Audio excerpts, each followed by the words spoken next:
வணக்கம். இந்த மகர லக்னம் மகர ராசிக்காரங்களுக்கு சூரிய தசா புத்தி வந்தது அப்படின்னா அவங்களோட அடிப்படை இயல்பில் சேஞ்ச் ஓவர் நடக்கும்.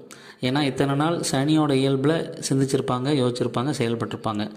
இனிமேல் அந்த சூரியனோட தசாபுத்தி காலகட்டங்களில் சூரியனுக்கு ஏற்ற மாதிரி கேரக்டரை, சிந்தனைகளை, செயல்களை மாற்ற ஆரம்பிப்பாங்க. அப்போ ஆரம்ப கட்டங்களில் சிரமமாக இருக்கும். அப்படி சிரமப்பட்டு முயற்சி பண்ணி ஆரம்ப கட்டங்களில் நிறைய தோல்வி, அவமானம், கஷ்டம், வருத்தங்கள்லாம் வரதான் செய்யும்.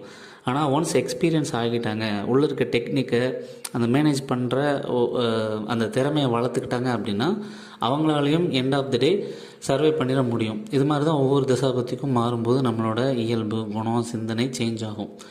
ஸோ எப்படி சேஞ்ச் ஆகுது அப்படிங்கிற அனுபவத்தை பெறுறது மூலிமா நம்ம சர்வே பண்ணிக்க முடியும். மெயினாக நீங்கள் புரிஞ்சுக்க வேண்டியது, நம்மளோட அடிப்படை இயல்பு ரெண்டு வேறு எக்ஸ்ட்ரீமாக மாறுது. அப்போ அதுக்கேற்ற மாதிரி நம்ம தயாராகிக்கணும் அப்படிங்கிறது தான். திறமையை வளர்த்துக்கணும், அனுபவம் ஆகிக்கணும், அறிவை பெருத்துக்கணும் அப்படிங்கிறது தான் மெயினாக சொல்ல வர்றது. நன்றி.